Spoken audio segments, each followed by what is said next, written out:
नमस्कार साथियों। तो चलिए आज के दैनिक जागरण में क्या खास खबरें हैं उन्हें हम लोग एक एक करके देख लेते हैं। और याद रखिए दैनिक जागरण का राष्ट्रीय संस्करण है, तो इसमें आप लोगों को महत्वपूर्ण खबरें ही देखने को मिलेंगी। 2014 तारीख नहीं, एक बदलाव का युग है। ये कौन कह रहे हैं? हमारे प्रधानमंत्री मोदी साहब कह रहे हैं। ये जब से प्रधानमंत्री बने हैं तब की बात कर रहे हैं। प्रधानमंत्री ने मोबाइल कांग्रेस में पिछली सापरंग सरकार को हैंग मोड वाली सरकार बताया। यूपीए सरकार की बात हो रही है। आप लोग दो नाम सुनते होंगे काफी, एक यूपीए एक एनडीए। देखिए कांग्रेस यूपीए में मुख्य दल था, उसके बाकी सहयोगी दलों को मिलाकर यूपीए कहते थे। एनडीए में आप देखते हैं कि भारतीय जनता पार्टी बीजेपी मुख्य दल है और बाकी उसके जो भी छोटे छोटे दल हैं उन्हें मिलाकर एनडीए बना है। तब लोगों ने पुरानी हो चुकी स्क्रीन वाले फोन की तरह तत्कालीन सरकार को कर दिया था खारिज। 6G यानी कि 6G में दुनिया की अगुवाई करेगा भारत और 100 इंजीनियरिंग संस्थानों में 5G लैब का शुभारंभ किया गया। इंडिया मोबाइल कांग्रेस के उद्घाटन समारोह में केंद्रीय मंत्री अश्विनी वैष्णव व रिलायंस जियो इन्फोकाम के चेयरमैन आकाश अंबानी का अभिवादन स्वीकार करते हुए प्रधानमंत्री मोदी साहब देख रहे हैं। मोबाइल नेटवर्क करेगा सेंसर का काम। ये आप अपनी गाड़ी से पहाड़ या फिर जंगल के रास्ते से गुजर रहे हैं और आगे की सड़क पर हाथी बैठा है या फिर कोई जंगली जानवर सड़क पर आ गया, इसकी जानकारी आपके उस स्थान पर पहुंचने से पहले मिल जाएगी। और 6G सेंसर टेक्नोलॉजी के जरिए यह संभव होने जा रहा है। और 6G सेंसर टेक्नोलॉजी को कई टेलीकॉम कंपनियां विकसित कर चुकी हैं। और शुक्रवार को आप देखिए इंडिया मोबाइल कांग्रेस में नोकिया और एरिक्सन ने 6G सेंसर टेक्नोलॉजी को प्रदर्शित किया है, जिसे देखने प्रधानमंत्री मोदी भी गए हुए थे। त्योहारी सीजन के दौरान नहीं बढ़ेंगे गेहूं के दाम, ये आप देखेंगे। और बंधकों की रिहाई के लिए हमास ने रखी युद्ध विराम की शर्त। ये आप सभी जानते हैं कि हमास को कई देश, देखिए मैं अपनी तरफ से नहीं बोलता हूं, कई लोगों को आप देखते हैं कि मैंने आतंकी संगठन बोला था तो आप देखेंगे उन्हें आपत्ति भी हुई थी।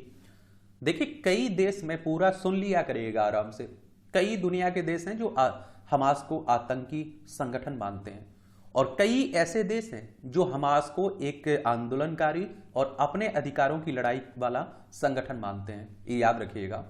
तो हमास ने आपने देखा है कि इजराइल पर आक्रमण किया, हमला किया, उसके बाद इजराइल रिएक्ट कर रहा है उस पर, तो उसी की बात हो रही है। और यरूशलेम इसकी राजधानी है इजराइल की, ये भी याद रखिएगा। आम श्रद्धालु 23 जनवरी से ही कर सकेंगे रामलला के दर्शन। ये अयोध्या में आप देखते हैं कि भव्य राम मंदिर बन रहा है ना, वहीं की बात हो रही है। राशन वितरण घोटाले में बंगाल की मंत्री ज्योति प्रिय गिरफ्तार हुए हैं। वैसे तो आप देख रहे हैं कि ईडी ने किया है, ईडी यानी कि इन्फोर्समेंट डायरेक्टरेट की बात हो रही है, प्रवर्तन निदेशालय की बात कर रहा हूं मैं। और इसकी स्थापना कब हुई थी? इसकी स्थापना हुई थी आप देखेंगे कब, 1 मई 1956 में नई दिल्ली में इसका हेडक्वार्टर देखने को मिलेगा। चलिए वेस्ट बंगाल चलते हैं। वैसे तो हर राज्य में आप देखते हैं कि घोटाले ही घोटाले आते रहते हैं और हमारे यहाँ तो नेताओं के आप देखते हैं कि खून में कह लीजिए कि घोटाले ही बसते हैं। तो देखिए हमारा प्यारा भारत है, इसमें आप देखेंगे पश्चिम बंगाल है, कोलकाता इसकी राजधानी है और इसकी सीमा अगर आप देखें तो उड़ीसा से लगती है, झारखंड से लगती है, बिहार से लगती है, सिक्किम से लगती है और असम से लगती है। इसकी अंतर्राष्ट्रीय सीमा नेपाल, भूटान, बांग्लादेश 3 देशों से लगती है। ममता बनर्जी यहाँ की चीफ मिनिस्टर हैं। सीवी आनंद बोस यहाँ के राज्यपाल हैं। विधानसभा में 294 सीटें हैं, राज्यसभा में 16 सीटें हैं, लोकसभा में 42 सीटें हैं। 88,752 वर्ग किलोमीटर में आपका पश्चिम बंगाल फैला हुआ है। जम्मू में सुबह तक गिरते रहे गोले, पाकिस्तान को भी भारी नुकसान। ये सियालकोट में 3 चौकियों को भारी नुकसान, कुछ रेंजर्स के भी मारे जाने की सूचना है। पाकिस्तान ने जम्मू के कई इलाकों में की भारी गोलाबारी, भारत ने दिया कड़ा जवाब। सीमा पर तनाव बढ़ा, सीमा सुरक्षा बल के अधिकारी हालात पर नजर बनाए हुए रखे हुए हैं। एक बात आप सभी जानते हैं कि ये पाकिस्तान है, 1947 तक हमारा हिस्सा था, 1947 में हमसे अलग हो गया था और ये अशांति फैलाने की हर संभव कोशिश भी करता रहता है। देखिए लद्दाख हो, जम्मू कश्मीर हो, पंजाब हो, राजस्थान हो, गुजरात हो, 5 राज्यों की सीमा लगती है हमारी किससे? पाकिस्तान से। क्या ईडी अपराध से पहले अर्जित संपत्ति कर सकती है जब्त? सुप्रीम कोर्ट इस सवाल पर विचार करेगा कि क्या पीएमएलए के तहत अनुसूचित अपराधों की कथित तौर पर घटित होने से पहले अर्जित संपत्ति को अपराध की आय कहा जा सकता है। क्या ईडी उसे कुर्क कर सकती है? पीठ ने पटना हाईकोर्ट के आदेश को चुनौती देने वाली केंद्रीय वित्त मंत्रालय की याचिका पर नोटिस जारी किया है। आजकल आप देख रहे हैं कि ईडी काफी चर्चा में बनी हुई है और जब जब चुनाव होता है उस समय ज्यादा चर्चा में आप लोगों को देखने को मिलती है। देखिए, सुप्रीम कोर्ट की बात करें तो हमारी सर्वोच्च अदालत है। संविधान के अनुच्छेद 124 के तहत इसकी स्थापना की बात की गई है। 28 जनवरी 1950 में इसकी स्थापना हुई थी और इसमें जो न्यायाधीश रहते हैं उनकी सेवानिवृत्ति की उम्र कितनी है? 65 साल रखी गई है। हांगझू में शतक से एक पदक दूर भारतीय पैरा एथलीट। ये आप देखिए, जो एशियाई पैरा एशियाई खेल हो रहे हैं ना चाइना में, उन्हीं में बात हो रही है। पैरा मतलब कहने का मतलब होता है विकलांग, जो आप देखते हैं किसी भी तरह से हैं, वो इसमें भाग लेते हैं। चीन के पूर्व पीएम ली कछयांग का हार्ट अटैक से आप देखते हैं निधन हो गई। एक समय राष्ट्रपति जिनपिंग के विरुद्ध माने जा रहे थे प्रबल दावेदार। 2013 से पीएम रहे कछयांग इसी वर्ष मार्च में पद से हटाए गए थे। तो ये भी याद रखिएगा। चलिए, ये आप लोग देख लीजिए। चाइना देखना चाहें तो ये चाइना है।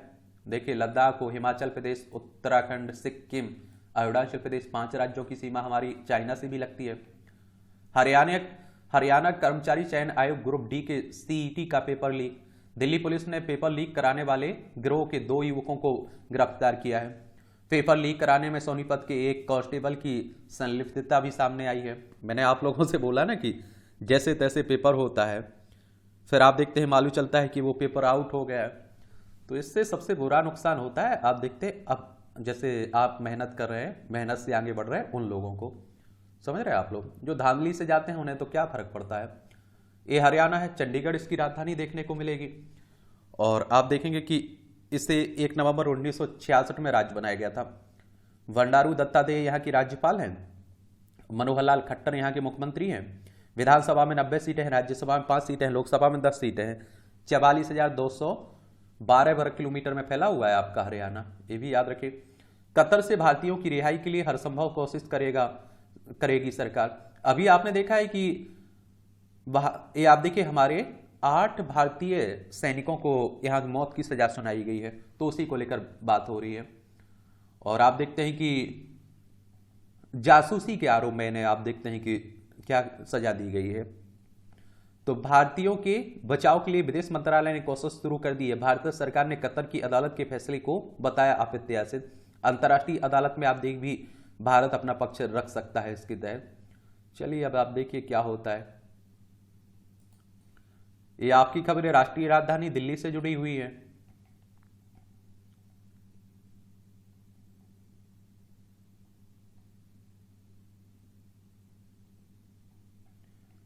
कार लोन के लिए जारी नहीं कर सकते हैं एलओसी, यानी कि आप देखिए कि लॉकआउट सर्कुलर की बात हो रही है। दिल्ली हाईकोर्ट ने जांच एजेंसी या फिर अदालतों के सामने पेश नहीं होने पर भगौड़ा घोषित व्यक्ति के खिलाफ एलओसी रद्द की। कहा, जांच में सहयोग नहीं करने पर याचिकाकर्ता के विरुद्ध एक और एलओसी जारी करने का रहेगा विकल्प। आप देखें, आपराधिक कानूनों के स्थान पर नए बिल जल्द होंगे पारित, अमित शाह ने कहा है। अंग्रेजों के समय बनाए गए कानूनों को खत्म कर रहा देश। और बोले, प्रधानमंत्री मोदी के नेतृत्व में देश ने अपनाई आतंकवाद पर सख्त नीति। आपराधिक कानूनों से जुड़े बिल पर मसौदा रिपोर्ट नहीं स्वीकारी गई। संसद की स्थायी समिति की बैठक अब 6 नवंबर को होगी। विपक्षी सदस्यों ने कहा कि अध्ययन करने के लिए और समझ चाहिए इनके लिए। आईपीसी, सीआरपीसी और साक्ष्य अधिनियम की जगह लेने वाले 3 नए विधेयक आए हुए ना। देखिए, विधेयक आप लोग समझ लीजिए, जब कोई प्रस्ताव राज्यसभा लोकसभा में आता है तो उसे आप लोग विधेयक कहते हैं। जैसे ही राज्यसभा लोकसभा से पारित होता है, राष्ट्रपति की सहमति मिलती है, वो कानून बन जाते हैं आपके। प्रधानमंत्री 51,000 युवकों को आज देंगे नियुक्ति पत्र वीडियो कॉन्फ्रेंसिंग के जरिए। क्या आप देखेंगे, शहरी परिवहन में सुधार के लिए हमारी दिशा सही है, हमारी पुरी साहब कह रहे हैं।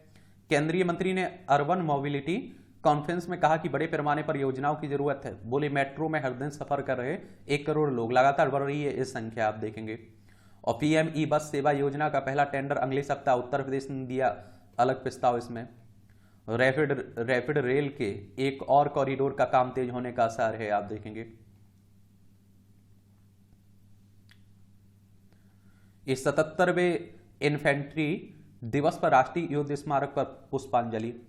ये आप देखेंगे कि 77वें इन्फेंट्री दिवस पर chief of defence staff general Anil Chauhan ने शुक्रवार को नई दिल्ली के स्थित राष्ट्रीय युद्ध स्मारक पर पुष्पांजलि अर्पित की है। 27 अक्टूबर 1947 को भारतीय सेना पाकिस्तानी आक्रमणकारियों से कश्मीर के रक्षा के लिए बड़गांव में उतरी थी, उसे खदेड़ दिया था। तब से इस दिन को इन्फेंट्री दिवस के रूप में मनाया जाता है।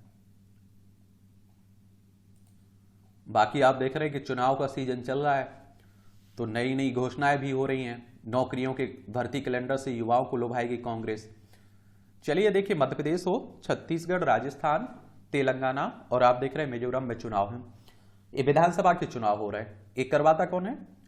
इलेक्शन कमीशन ऑफ इंडिया, भारतीय निर्वाचन आयोग, एक संवैधानिक संस्था है। संविधान के अनुच्छेद 324 के तहत इसकी स्थापना की बात की गई है। 25 जनवरी 1950 में इसकी स्थापना हुई थी। नई दिल्ली में इसका सचिवालय देखने को मिलेगा। और आप देखते हैं कि पहले मुख्य चुनाव आयुक्त कौन थे? सुकुमार सेन थे। और 25 जनवरी को आप लोग मतदाता दिवस भी मनाते हैं। अगर आपको विधानसभा का चुनाव लड़ना है विधायक का, तो आपकी उम्र कम से कम 25 साल होनी चाहिए। अधिकतम उम्र की कोई सीमा नहीं है। और आप देखेंगे कि डायरेक्ट इनका चुनाव मतदाताओं के द्वारा होता है। अगर आपकी उम्र 18 साल हो चुकी है तो मतदाता सूची में नाम जुड़ चुका होगा, आप लोग वोट डालने भी जाते होंगे।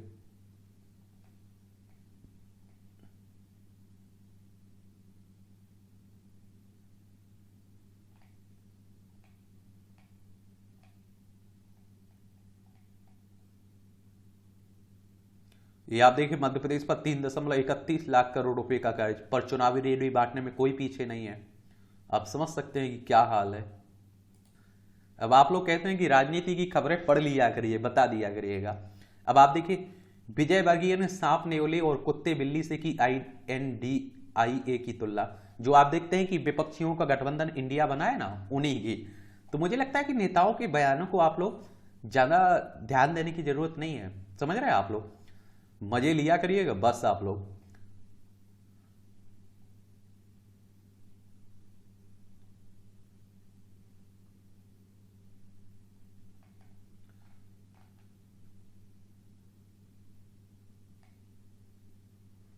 ये आप देखिए, दैनिक जागरण के सहयोगी मीडिया प्लेटफॉर्म विश्वास न्यूज की पड़ताल में सामने आया, पीएम मोदी की डिग्री पर शाह का वीडियो फर्जी है।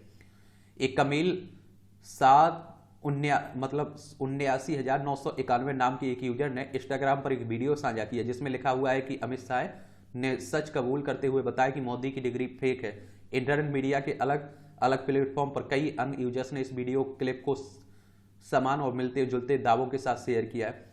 और हमारी जांच से स्पष्ट है कि प्रधानमंत्री नरेंद्र मोदी की डिग्री फेक बताए जाने के दावे के साथ प्रसारित वीडियो का एडिटेड और फेक है। देखिए, आजकल आप देख रहे हैं कि सब कुछ फेक वीडियो किसी भी तरह का आप देखते हैं कि आपके पास आ जाता है। तो मुझे लगता है ज्यादा ध्यान देने की जरूरत नहीं है। अब प्रधानमंत्री बन चुके हैं, डिग्री कैसी है कैसी नहीं है, अब तो ये सब बातें पुरानी हो चुकी है। और प्रधानमंत्री की डिग्री को लेकर पहले भी आपने देखे काफी सवाल उठे थे। अरविंद केजरीवाल सवाल उठाए रहते थे। संस्कृत हमारी प्रगति और पहचान की भाषा है। प्रधानमंत्री साहब को ने चित्रकूट के श्री तुलसी पीठ सेवा न्यास में 3 पुस्तकों का किया विमोचन। श्री सदगुरु सेवा संघ ट्रस्ट के कार्यक्रम में भी शामिल हुए प्रधानमंत्री साहब। ये सतना जिले में पड़ता है ना, मध्य प्रदेश में। मध्य प्रदेश में चुनाव भी है। अमृत कलश यात्रा के समापन समारोह में भाग लेंगे पीएम मोदी साहब। 30 अक्टूबर को विजय चौक कर्तव्य पथ पर होगा 2 दिवसीय कार्यक्रम। देश के 36 राज्य केंद्र शासित प्रदेशों के 20,000 लोग करेंगे प्रतिभाग इसमें।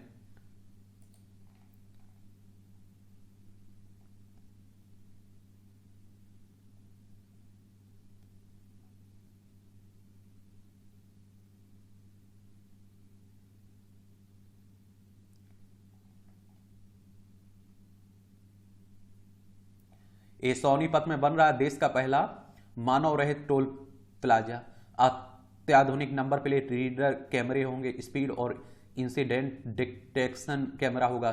स्पीड चेतावनी संदेश साइन बोर्ड होगा। टोल प्लाजा पर रुकना नहीं पड़ेगा। बार बार फास्टैग रिचार्ज का झंझट भी खत्म होगा। अब आप देखिए, नई इंडिया की बात हो रही है तो नई नई टेक्नोलॉजी भी आ रही है। चांद की सतह पर विक्रम लैंडर ने बनाया इजेक्टा हालो। इमेजरी में लैंडर के चारों तरफ अनियमित चमकीले पेंच के रूप में नजर आया इजेक्ट हॉलो। लैंडर ने लैंडिंग साइट के आसपास आप देखिए 108.4 वर्ग मीटर क्षेत्र को हटाया। चंद्रयान 3 आप देखते हैं कि छोड़ा गया था ना, उसी की बात हो रही है। और देखिए, चंद्रयान 1 2008 में, चंद्रयान 2 2019 में और तीसरा आप देखते हैं 2023 में छोड़ा गया था। और इसरो हमारी अंतरिक्ष एजेंसी है, भारतीय अंतरिक्ष अनुसंधान संगठन। इसकी स्थापना 15 अगस्त 1969 में हुई थी। बेंगलोर में इसका हेडक्वार्टर देखने को मिल जाएगा आपको। पिता पर आश्रित नाबालिग का लिव इन में रहना आश्चर्यजनक है। कोर्ट कह रहा है अपहरण के आरोप में दर्ज प्राथमिकी रद्द करने से इंकार, प्रेमिका और नाबालिग प्रेमी की याचिका खारिज हुई है।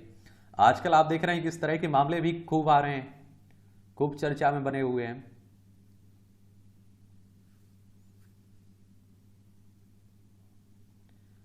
नैसर्गिक छटा के बीच आदि कैलाश के साथ कीजिए पावन शिवलोक के दर्शन। ये पीएम मोदी के उत्तराखंड के पिथौरागढ़ स्थित पार्वती कुंड की यात्रा से क्षेत्र को बड़ी उत्सुकता। ये आप देख लीजिए, 12 अक्टूबर को उत्तराखंड के पिथौरागढ़ जिले में स्थित आदि कैलाश पहुंचकर पार्वती कुंड के सामने ध्यान लगाया था ना प्रधानमंत्री साहब ने। इससे क्या रहता है कि पर्यटन स्थल को बढ़ावा मिलता है, और पर्यटन स्थल हमारे पर्यटन क्षेत्र हमारी अर्थव्यवस्था में एक बड़ा योगदान भी देता है। बाकी सब छोड़िए, ये आप देखते हैं कि एडिटोरियल आप लोगों के लिए सबसे महत्वपूर्ण रहता है, और आपका प्रीलिम्स हो, मुख्य परीक्षा हो, इंटरव्यू हो, हर जगह मदद पहुंचाते हैं। और आप देखते हैं कि आंसर राइटिंग करते हैं ना, निबंध लिखते हैं ना, उसके लिए आपका बेस मजबूत होता है।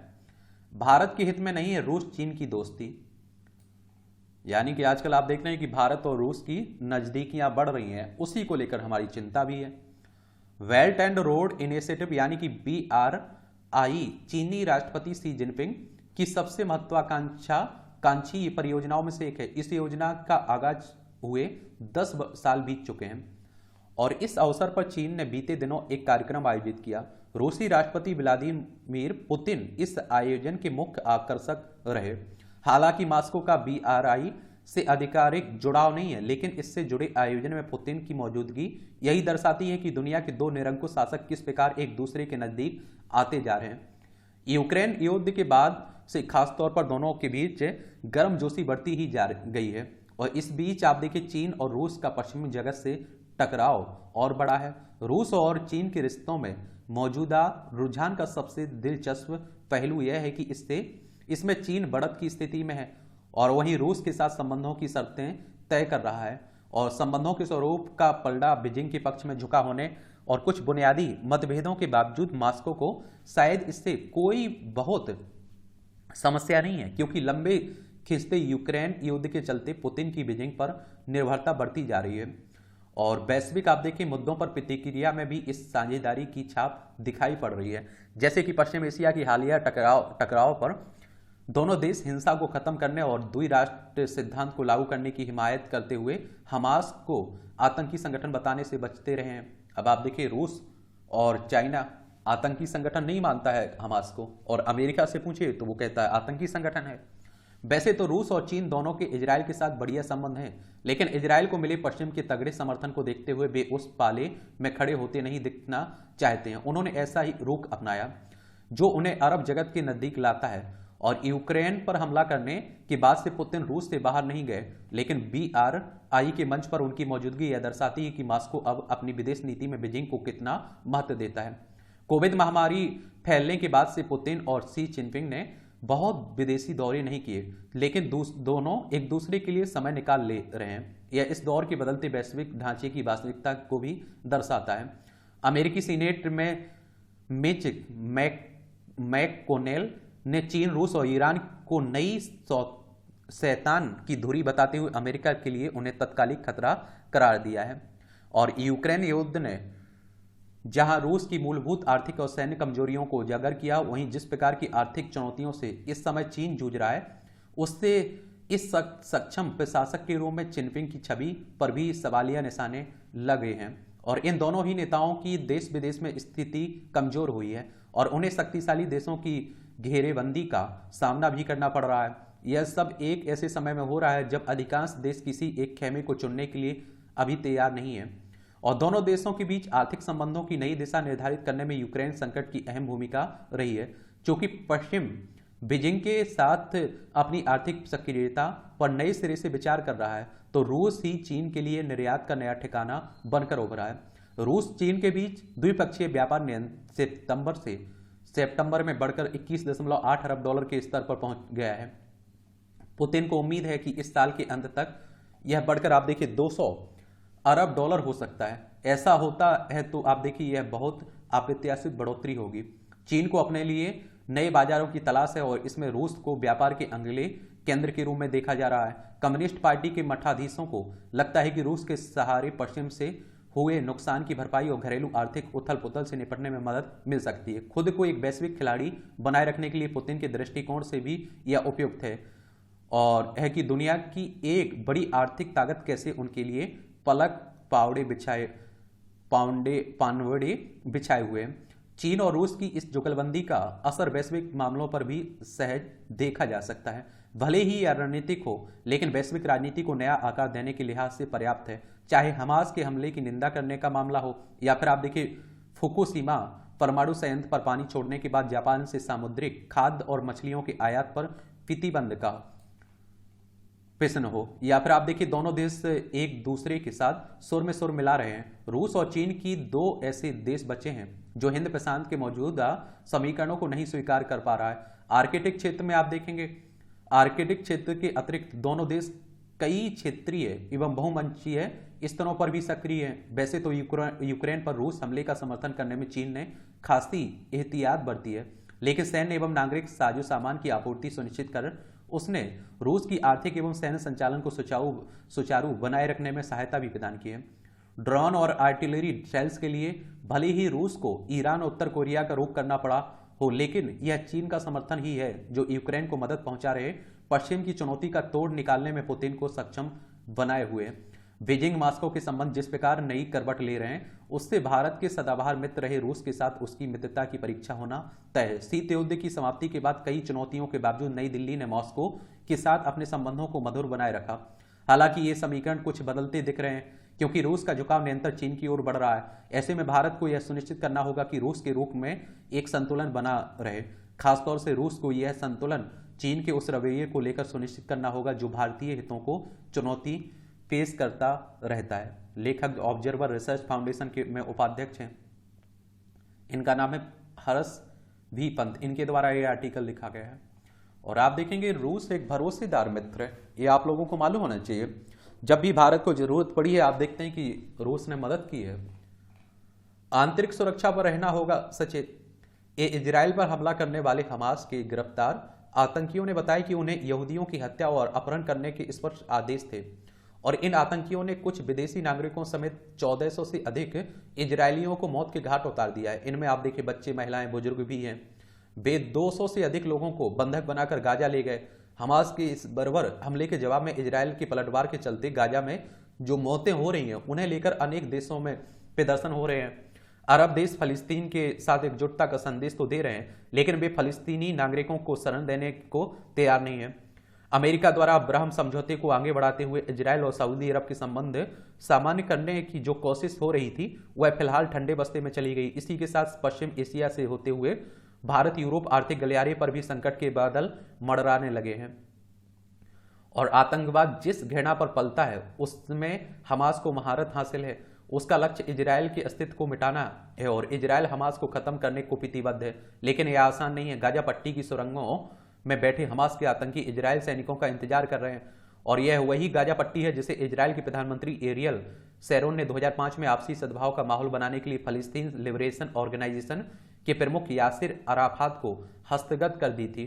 लेकिन जब 2006 में हुए चुनाव में कट्टरपंथी हमास को गाजा की सत्ता मिली तो वह इजराइल को मिटाने पर तुल गया और गाजा में रहने वाले 23 लाख फलस्तीनियों में से 31% ही हमास समर्थक रहे हैं। शेष आप देखिए फलस्तीनी हमास के बंधुआ भर हैं। इजराइल में जो कुछ हुआ है उससे भारत को भी सबक सीखने की आवश्यकता है। मुंबई हमले के समय हमारी सरकार की व्यवस्था पूरे विश्व ने देखी थी। सौभाग्य से आज देश जवाबी आक्रमण में सक्षम हो चुका है और इसके बाद भी भारत को सावधान रहना होगा क्योंकि इस चुनावी वर्ष में चीन विभाजनकारी शक्तियों के साथ मिलकर भारत के खिलाफ कोई नई हरकत कर सकता है। यह स्पष्ट ही है कि इसमें पाकिस्तान उसकी मदद करेगा और हमारी समस्या विभाजनकारी और आतंकी एजेंडे के राजनीतिक संरक्षण की है और हम इसकी अनदेखी नहीं कर सकते हैं कि कांग्रेस ने फलस्तीन के पक्ष में प्रस्ताव पारित करते समय इजराइल पर हमास के हमले का जिक्र करना आवश्यक नहीं समझा। इसके विपरीत प्रधानमंत्री मोदी ने हमास के आतंकी हमले की आलोचना करते हुए कहा कि भारत संकट के समय इजराइल के साथ खड़ा है। इसके साथ ही विदेश मंत्रालय ने स्पष्ट किया है कि वह दो देशों के फॉर्मूलों का समर्थक है यानी कि हम लोग फिलिस्तीन के भी समर्थन करते हैं। सांप्रदायिक विभाजन में सनातन धर्म को लक्ष्य बनाने वाले दल हमास की आलोचना करने का साहस नहीं जुटा पा रहे, क्योंकि चुनाव करीब आ रहा है। यह विचित्र है कि फिलिस्तीन के पक्ष में आवाज उठाने वाले हमास के खिलाफ कुछ नहीं बोल रहे हैं। बिहार की जातिगत गणना हिंदू समाज के जातीय विभाजन का बीजारोपण करने के साथ अल्पसंख्यक समाज को सबसे बड़े समूह के रूप में घोषित कर चुकी है। अवैध रूप से बड़ी संख्या में आकर बसे हुए बांग्लादेशियों और रोहिंग्याओं की संख्या कितनी है, इस पर यह गणना मौन है। क्या सरकार को विकास योजनाओं की दृष्टि से यह जानना आवश्यक नहीं है कि आखिर कितने अवैध नागरिक बिहार की अल्पसंख्यक आबादी में शामिल हैं? और हम यह भूल नहीं सकते हैं कि दिल्ली में हुए दंगों में अवैध बांग्लादेशियों और रोहिंग्याओं की भी भूमिका थी। पीएफआई जैसे प्रतिबंधित संगठन का 2047 तक भारत के इस्लामीकरण का जिहादी लक्ष्य हमास के एजेंडे से भिन्न नहीं है। सत्ता की राजनीति साध रही हमारे अनेक नेता इस सबसे निर्विकार अपने जातीय और सांप्रदायिक एजेंडे में व्यस्त हैं। म्यांमार में अब मात्र 6 लाख रोहिंग्या रह गए हैं। एक बड़ी संख्या में रोहिंग्या बांग्लादेश में और शेष को एक मात्र शरणदाता भारत दिखा है। विभाजनकारी शक्तियों की सह से वे जम्मू तक जाकर बस गए हैं। बाकी रोहिंग्या भारतीय जन समुद्र में कहां गए कोई पता नहीं है। भारत की सीमाओं में बसे अवैध बांग्लादेशी कभी भी जिहादी संगठनों के काम आ सकते हैं। और देश में लगभग आप देखिए 60 जनपद ऐसे हैं जो सांप्रदायिक रूप से अति संवेदनशील हैं। इनमें अधिकांश सीमाओं पर स्थित हैं, जहां आबादी का बदलता हुआ अनुपात खतरे की घंटी भी है। इस्लामिक स्टेट और अलकायदा के भारतीय मॉड्यूल की तरह हमास की भी कोई भारतीय शाखा अस्तित्व में आ जाए तो आश्चर्य नहीं ना होगा। ध्यान रहे कि भारत विरोधी पाकिस्तान को तुर्की का भी साथ मिल गया है, और ऐसे में एनआरसी यानी राष्ट्रीय नागरिक रजिस्टर के जरिए घुसपैठियों को चिन्हित करने की आवश्यकता है। जनगणना के जरिए प्रत्येक ग्राम, तहसील, नगर, महानगर और प्रदेश को जानना चाहिए कि कितने घुसपैठिए हमारी सीमाओं में आ चुके हैं। उनकी पहचान तो हो ही जानी चाहिए। जहां भी उन्होंने फर्जी राशन, आधार और वोटर कार्ड बनवा लिया है, उन्हें निरस्त करना होगा। जनसांख्यिकी में बदलाव और असंतुलन के कारण अन्य राज्यों में कश्मीर जैसी स्थितियों का सामना न करना पड़े, इसके लिए केंद्र सरकार के संवैधानिक क्षेत्र में विस्तार आवश्यक है। हम अनुच्छेद 356 की कितनी भी आलोचना करें, लेकिन राष्ट्रद्रोही राजनीति को नियंत्रित करने में इसकी भूमिका से इनकार नहीं किया जा सकता है। चीन और पाकिस्तान जैसी शक्तियां मजहबी और वामपंथी सोच के साथ हैं। यदि हम इन विभाजनकारी तत्वों, घुसपैठियों को लेकर नहीं जगे तो बहुत देर हो जाएगी। लेखक पूर्व सैनिक एवं पूर्व प्रशासनिक अधिकारी हैं। इनका नाम है आर विक्रम सिंह। इनके द्वारा यह आर्टिकल लिखा गया है। संकल्प और सिद्धि। संकल्प एक प्रकार से हमारे हृदय की वह तीव्र इच्छा होती है जिसे हम किसी भी परिस्थिति में पाना चाहते हैं या फिर पूर्ण करना चाहते हैं। इसके आगे हर बाधा नगण्य प्रतीत होती है। संसार में मनुष्य की संकल्प शक्ति की ही सबसे शक्तिशाली है। शाब्दिक रूप से संकल्प को एक श्रेष्ठ विचार और भाव को साकार कर दिखाने की शक्ति के रूप में परिभाषित किया जा सकता है। अच्छा कॉलम लिखा जाता है, देख लिया करिएगा। इस संघर्ष विराम का उल्लंघन जम्मू कश्मीर के अरनिया और आरएसपुरा में पाकिस्तानी रेंजरों ने जिस तरह से आप देखते हैं कि उकसावे के लगभग 7 घंटों तक भीषण गोलाबारी की, उसी की बातें हो रही हैं। पाकिस्तान है कुछ भी करता रहता है। सतर्कता आवश्यक है। प्रदूषण के प्रति सरकार और आमजन को सतर्क रहने की जरूरत है, अन्यथा आगामी पीढ़ी को इसका दुष्परिणाम झेलना होगा। और आप देख ही रहे हैं, वायु गुणवत्ता सूचकांक देख लीजिए। दिल्ली में तो आप देखते हैं सांस लेना दुश्वार हो जाता है, और ये इसके लिए हम भी जिम्मेदार हैं सब। पक्षियों के संरक्षण को प्राथमिकता। और जलवायु परिवर्तन, प्रदूषण का ये हाल देखिए कि पक्षियों पर, पशुओं पर भी देखने को मिल रहा है। एक समय आप लोग देखते थे कि घर में एक छोटी सी चिड़िया आपको दिखाई देती थी, वो घोंसला बना लेती थी, बच्चे अंडे देती थी, बच्चे देती थी, लेकिन आजकल आप देखिए वो भी गायब हो गई है। हाल ही में भारत में पाई जाने वाली 338 पक्षी प्रजातियों का अध्ययन किया गया है, और इसमें कहा गया है कि पिछले 30 वर्षों में देश में पक्षियों की संख्या 60% की गिरावट आई है। और 30,000 पक्षी प्रेमियों द्वारा किए गए लगभग 3 करोड़ अवलोकनों पर आधारित Bombay natural history society, wild life institute of India और जूलॉजिकल सर्वे ऑफ इंडिया सहित 13 सरकारी तथा गैर सरकारी संगठनों की सहयोगात्मक the state of India's birds नामक रिपोर्ट देश भर में पक्षियों की आबादी के लिए प्रमुख खतरों पर प्रकाश डालती है। इसमें तत्काल संरक्षण के लिए देश में 178 पक्षी प्रजातियों को उच्च प्राथमिकता के रूप में सूचीबद्ध किया गया है।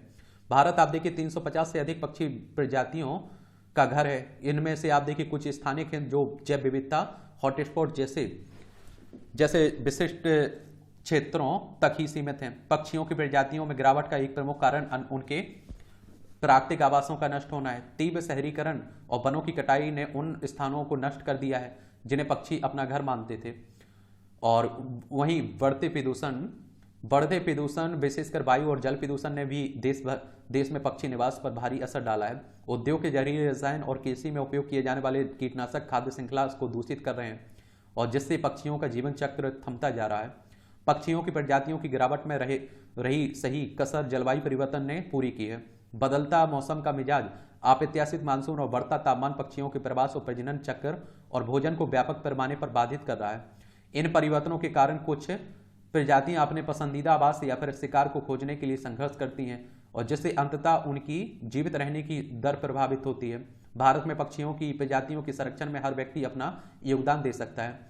कूड़ा कचरा फैलाने से बचना, देसी पेड़ पौधे लगाना और स्वच्छ जल स्रोत उपलब्ध कराना जैसे सरल कदम स्थानीय पक्षियों की जीवन डोर को सलामत रख सकते हैं। भारत में पक्षी प्रजातियों की गिरावट मानव प्रगति और प्राकृतिक दुनिया के संरक्षण के बीच नाजुक संतुलन के बिगड़ने का संकेत कर रही है। चूंकि ये खूबसूरत जीव अस्तित्व के लिए संघर्ष कर रहे हैं, इसलिए हमारे लिए उनकी गिरावट को रोकना जरूरी है। वे जैव विविधता व कृषि में योगदान करते हैं एवं सांस्कृतिक और आर्थिक लाभ प्रदान करते हैं। संरक्षण के प्रयासों को बढ़ावा देकर हम यह तय कर सकते हैं कि हमारा आसमान आने वाली पीढ़ियों के लिए हमारे पंख वाले दोस्तों के जीवंत रंगों और मधुर गीतों से भरा रहे।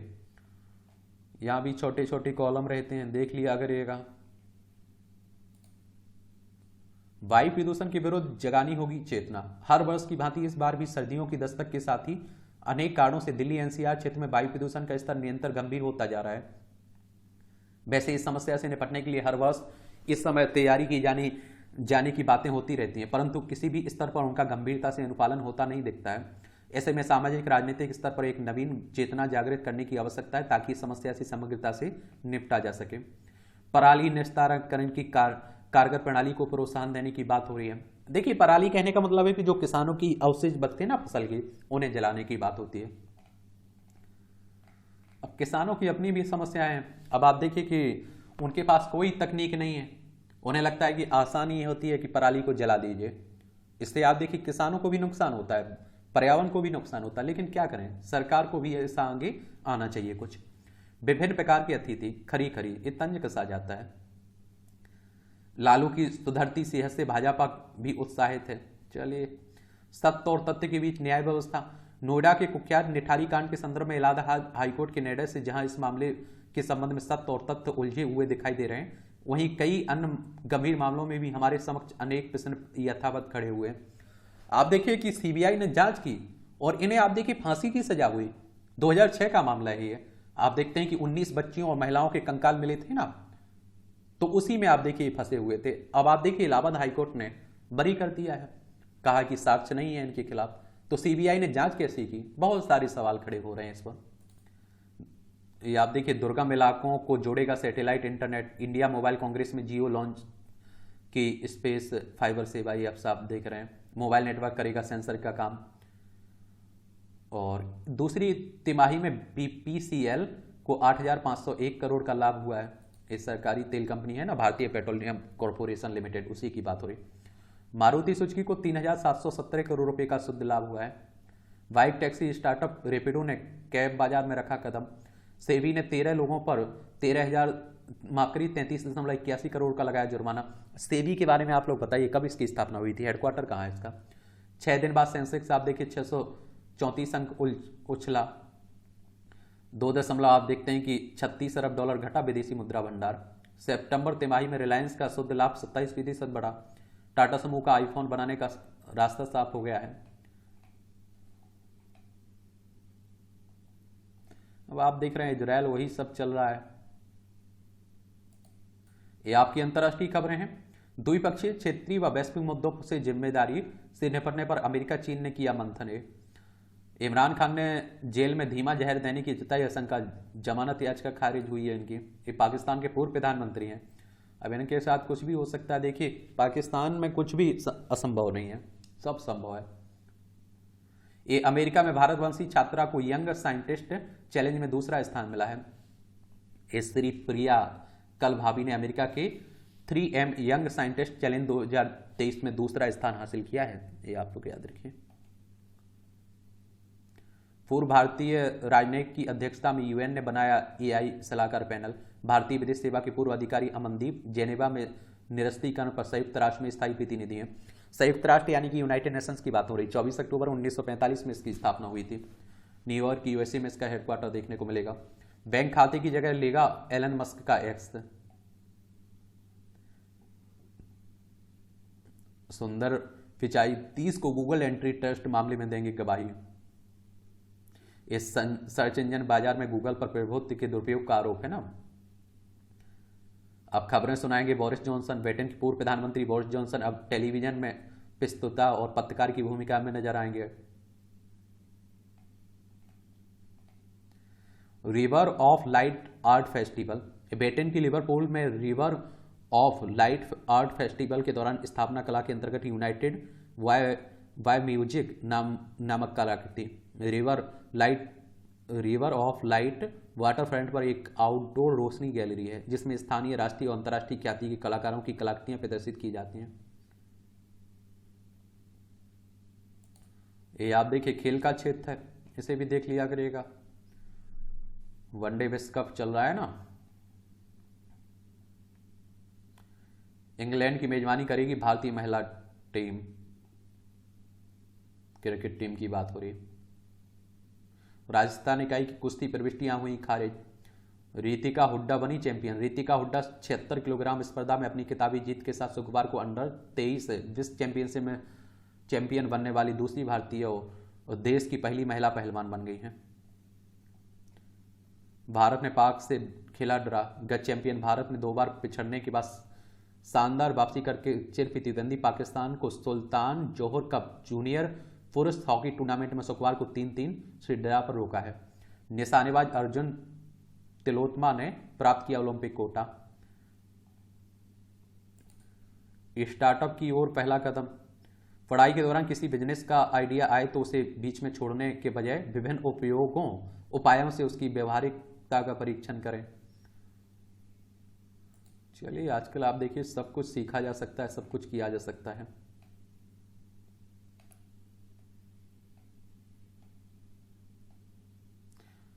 या उत्तराखंड के पूर्व मुख्यमंत्री हरीश रावत व पूर्व मंत्री को वॉयस सैंपल देने का नोटिस। सीबीआई ने दोनों नेताओं को 7 नवंबर को बुलाया दिल्ली। हरीश को अस्पताल और हरक को उनके घर पर थमाया गया नोटिस। 2016 में उत्तराखंड की राजनीति में हलचल मचा देने वाली बहुचर्चित स्टिंग प्रकरण में सीबीआई ने पूर्व मुख्यमंत्री हरीश रावत और पूर्व कैबिनेट मंत्री हरक सिंह रावत को वॉयस अपनी आवाज की सैंपल देने की बात हुई। मृत और जीवित व्यक्ति की प्रतिष्ठा में कोई फर्क नहीं है, ये हाईकोर्ट का राय। इटावा में 3 वर्ष से शवगृह में रखी युवती के कंकाल का लिया गया संज्ञान। इलाहाबाद हाईकोर्ट ने पूछा कि अभी तक क्यों नहीं किया गया अंतिम संस्कार इसका। यहां भी आपको जनरल नॉलेज की जानकारी मिल जाती है, परीक्षा के पॉइंट भी से भी पॉइंट मिल जाते हैं। ये आप देखिए, अजरबैजान में मेट्रो में आग लगने से गई 300 से अधिक की जान। ये 1995 में आज ही अजरबैजान की राजधानी बाकू में उल्डुज और नरीमानोव स्टेशन के बीच एक मेट्रो ट्रेन में आग लगने से 300 से ज्यादा लोग मारे गए थे, वहीं 265 लोग घायल हुए थे। हादसा बिजली प्रणाली में खराबी की वजह से हुआ था। इसे दुनिया का सबसे भयावह मेट्रो हादसा माना जाता है। अमेरिका में स्टैचू ऑफ लिबर्टी का किया गया अनावरण। 1886 में आज ही अमेरिका में स्टैचू ऑफ लिबर्टी का अनावरण किया गया था। इसे फ्रांस ने अमेरिका को उपहार स्वरूप दिया था। तांबे की इस मूर्ति का डिजाइन फ्रांसीसी मूर्तिकार फ्रेडरिक अगस्टे बार्थोल्डी ने इंजीनियर गुस्ताव एफिल की मदद से तैयार किया था। मूर्ति 93 मीटर ऊंची और 225 टन वजनी है। आज भी लोगों की जुबां पर अनजान के लिखे सदबहार गीत, एक खाई के पान बनारस वाला तेरे जैसा यार कहाँ, छू कर मेरे मन को, मेरे आंगन में तुम्हारा क्या काम जैसे सदाबहार गीतों को लिखने वाले गीतकार अनजान का जन्म 1930 में आज ही के दिन बनारसी में हुआ था। बचपन से ही उनकी शायरी के प्रति गहरा लगाव था। गीतकार के रूप में आप देखिए, उन्होंने करियर की शुरुआत 1953 में फिल्म गोलकोंडा का कैदी से की थी। लंबे संघर्ष के बाद आप देखिए 1960 में लंबे हाथ फिल्म ने पहचान दिलाई। बंधन, गोदान, खून पसीना, मुकद्दर का सिकंदर, डॉन जैसी कई सुपरहिट फिल्में के गीत लिखे थे। मुर्गियों को गंभीर रोग से बचाएगी वायरस रहित वैक्सीन। बरेली में RI के विज्ञानियों ने बनाई वायरस के जीन से वैक्सीन। 14 वर्ष की शोध के बाद सफलता। इसी सप्ताह हो जाएगा कंपनी से अनुबंध इसका। चूजों मुर्गियों में गंबोरो रोग से निदान के लिए। आप देखिए,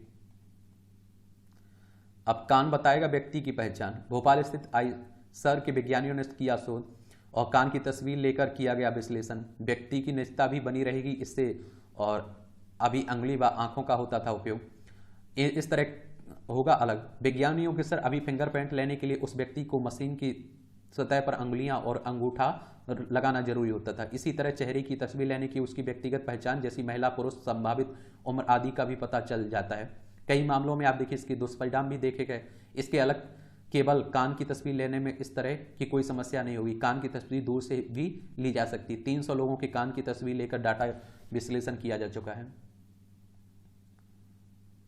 इनका। और आप देखिए किसी खास व्यक्ति की पहचान करने में, मोबाइल को लॉक करने और खोलने में, दरवाजों को भी बंद करने और खोलने में इसका उपयोग हो सकता है। 1 करोड़ में बिकी टीपू सुल्तान की तलवार। बचपन का आघात हो सकता है सिर दर्द का प्रमुख कारण। ध्यान दिया, 2 भाइयों ने बनाया दुनिया का सबसे बड़ा सैंडविच। वॉशिंगटन की ये बात है। गीजा के पिरामिडों पर आर्ट इंस्टॉलेशन। काहिरा में विश्व प्रसिद्ध गीजा के पिरामिडों के सामने आप देखते हैं अपने तीसरे आर्ट इंस्टॉलेशन RA के समीप खड़ी ख्याति प्राप्त इंस्टॉलेशन आर्टिस्ट सर्वाइन मार्सेलिन। और गीजा के महान पिरामिडों के निर्माण लगभग आप देखिए 4580 वर्ष पहले किया गया था। माना जाता है कि इसे बनाने में 23 वर्ष का लंबा वक्त लगा था और इन्हें बनाने के लिए 1 लाख मजदूरों ने काम किया था। यह पिरामिड विशेष प्रकार के चूना पत्थरों से बने। इसका वजन आप देखिए करीब 5.5 अरब किलो माना जाता है। चलिए, ये मूवियों से जुड़ी खबरें हैं, पढ़ना हो तो पढ़ सकते हैं आप लोग। और इस तरह से आप देखेंगे कि आज के न्यूज़पेपर की कहानी खत्म होती है। आप लोग पढ़ते रहिए, एंजॉय करते रहिए। आपका कोई सवाल हो मेरे लिए, सुझाव हो तो आप लोग जरूर बताइएगा, ठीक है।